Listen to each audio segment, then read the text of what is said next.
Mini episode 556 of the FDH Lounge is brought to you by The Unheard Scene, your home for great music interviews of all stripes. Follow them on the web at unheardscene.com. The FDH Lounge. You'll want to schedule your life around it. A long time ago, on a gloomy, wet Cleveland spring night, two men stand alone amidst the late-night drizzle. Their voices echo across the vacant station parking lot as they debate the merits of the great American radio show that have been missing for far too long. On that night, an idea was born. That idea became the FDH Lounge.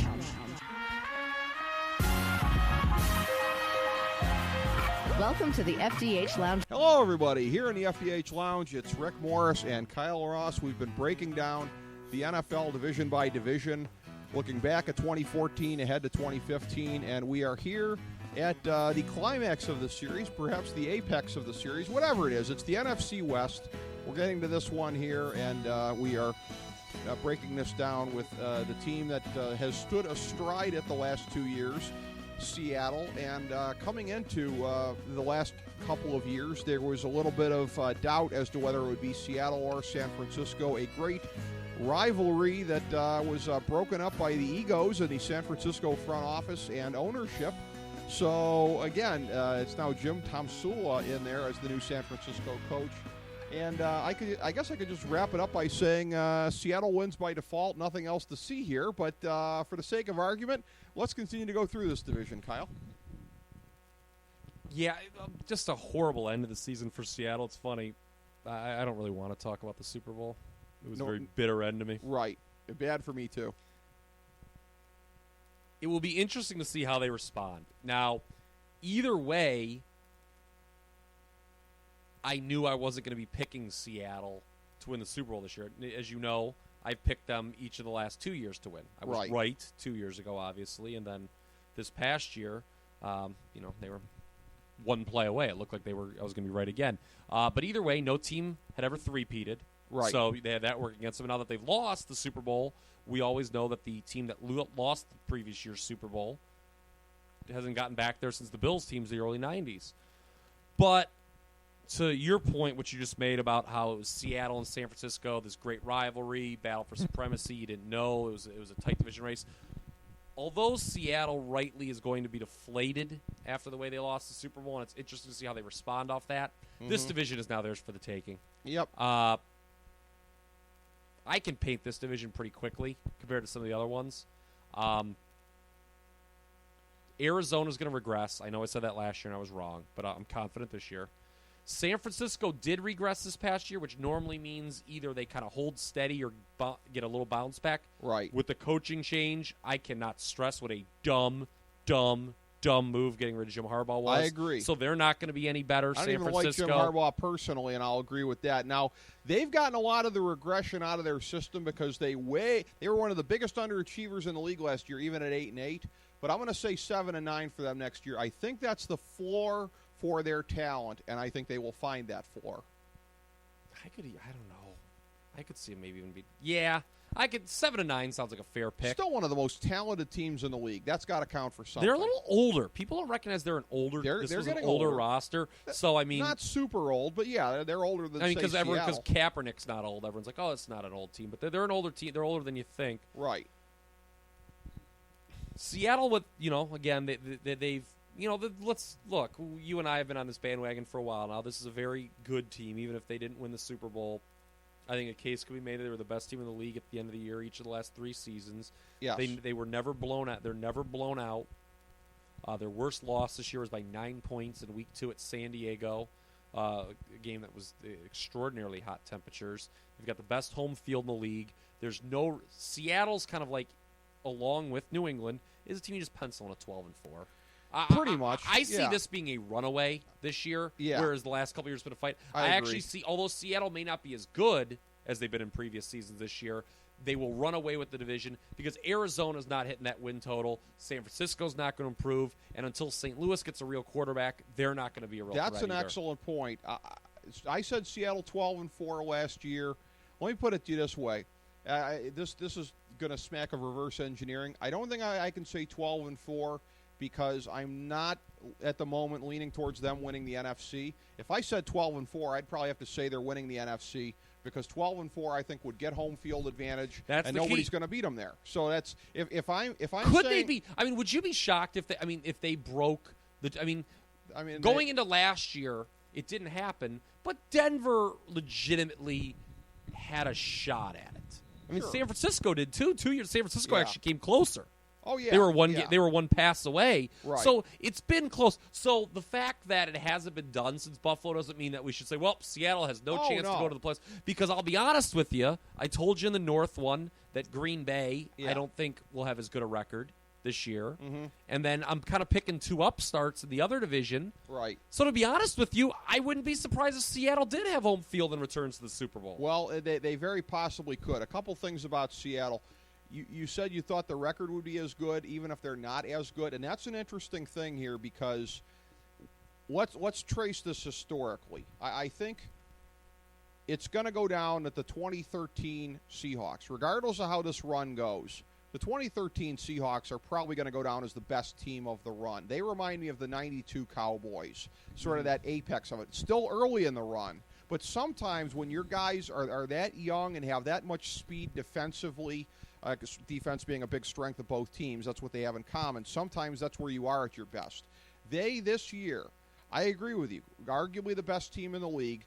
They weren't where they were overall in 2013 and won't be at that level again next year. It may be enough to win the NFC and or the NFL. Here's the thing, is that in the salary cap era, these guys all came cheap. There are a lot of great mid-round values here. Eventually, you got to start paying. We saw it last year with Sherman. And now Wilson's the next domino. The next and Lynch, guy up. they're working Lynch. on this Lynch deal. Although I Yeah. think he gets a hometown discount because the market's But- just not going to be inside. No one's going to want to pay an older running back that wasn't on their team before. One of the things, though, that and this was a back of my mind concern about Seattle during the year. I probably voiced it a few times on the show. I don't remember off the top of my head. And in the Super Bowl, it was like, wow, I was actually wrong. This is even a much bigger deal than I thought. The wide receiving core, it's a problem. They had to get rid of Harvin. I understand that for various reasons. And I don't think they would have been. I don't think, for the record, I don't think they would have been a lot better with Percy. Maybe not, but Golden Tate, yeah. Here's the thing. Well, with Baldwin and with Kurtz as your main guys, you can get a receiver in the draft. And they're going to have to do that. Paul Richardson, who you're high on. Yes. And in fairness, they were counting on him, from what I read, filling the Harvin role late in the year, but he got hurt. But here's the thing. In the Super Bowl, and for as much as, and again, I'm not looking to get into the Super Bowl second guessing either, but it tells us about the macro state of their offense, is that everyone is criticizing Bevel for his call at the end, and rightly so. Where he deserves credit during the game is getting Chris Matthews into it this much. Let's just lob it to the tall guy. Yeah, they were playing hardball. Let's lob it to the tall guy. But Kyle, if that's what you got to do in the Super Bowl, it's not no to disguise the fact that you don't have a consistent passing game. In the NFC Championship game and the Super Bowl, yeah, their offense didn't look good. They were exposed. And the thing of it is, by the way, too, but this is another thing. This is another feather in the cap, though, as I see it, for Russell Wilson. The fact that he can make these chodes look good, even on the occasions that he does, for all the people out there who think he's lucky to be where he is, gee, they're at least as equally lucky to have him, because, there's not a lot of quarterbacks that could elevate these guys like he can. They'd be even suckier without him. You know what it's like? It's like the receivers, it's like with Tom Brady. Everyone said early in his career, oh, this Tom Brady, I don't think he's that great. Yeah, but Russell Wilson would have cut off his left nard to have Brandon LaFell, and they might have won the Super Bowl if they had. But I'm talking about the early Brady, like the yes. 02, like the Deion Branches of the world. Troy Brown. Yeah. I'd still take those guys above what he has, though.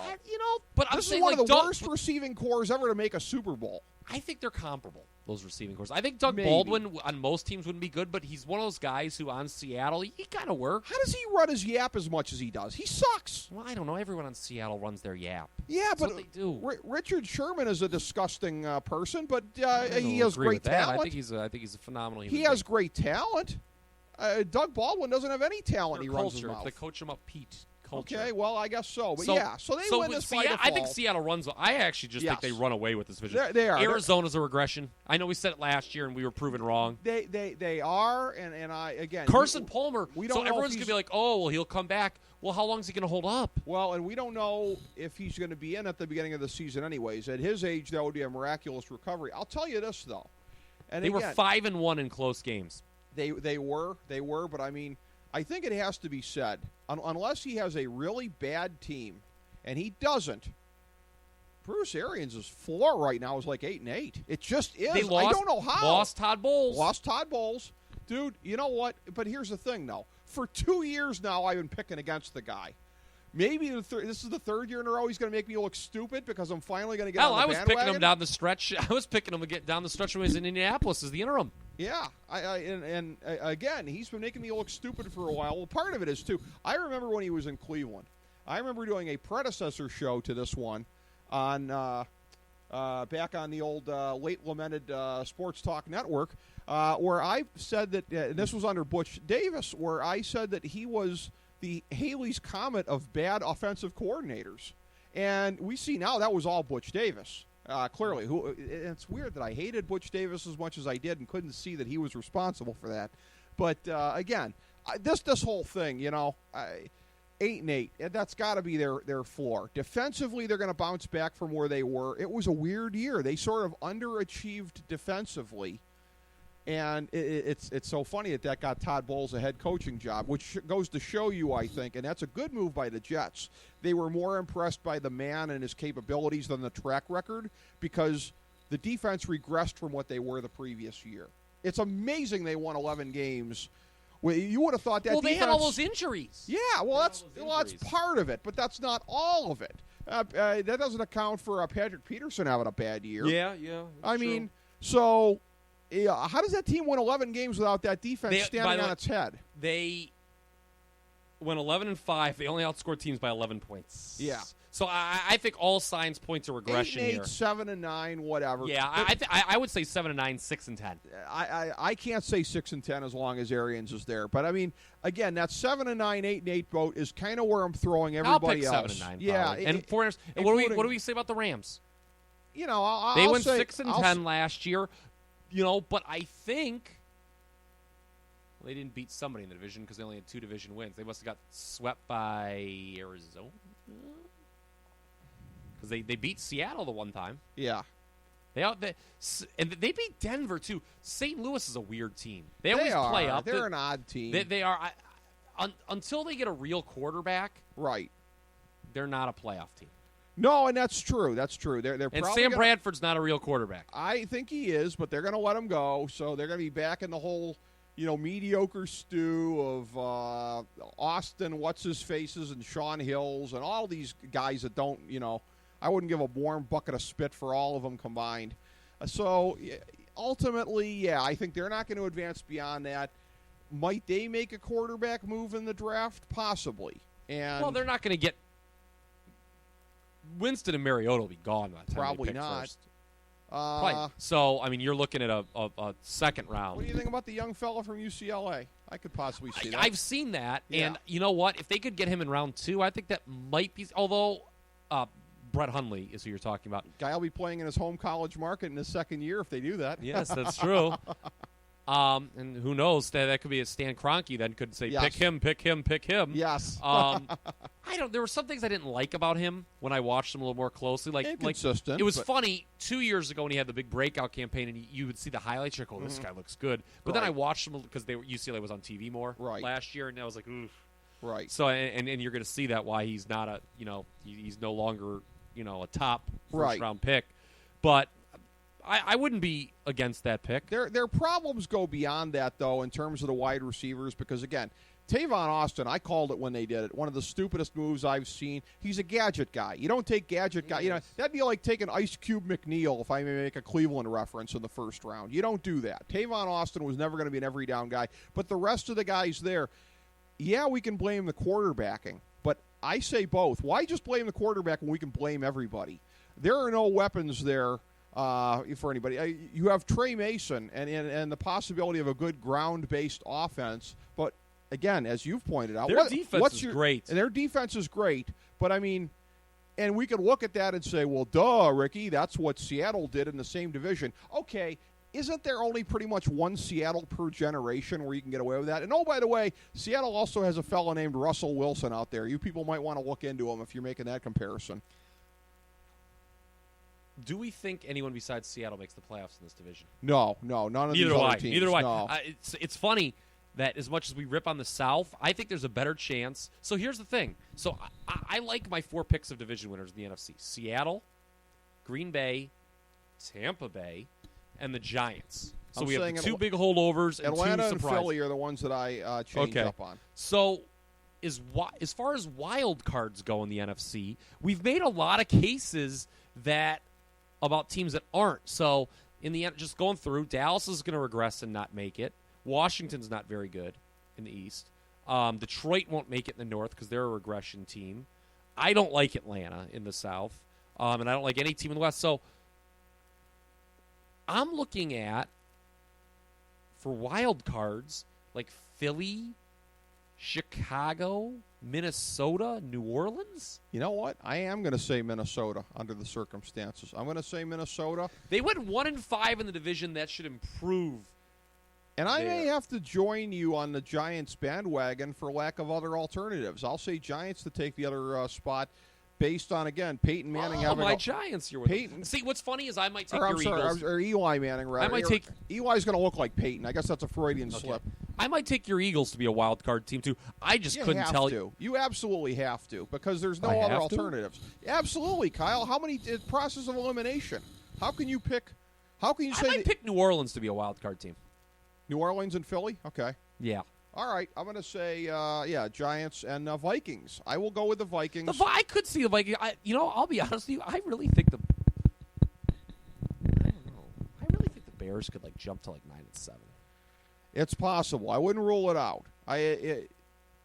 Again, though, it depends on what they do in the offseason.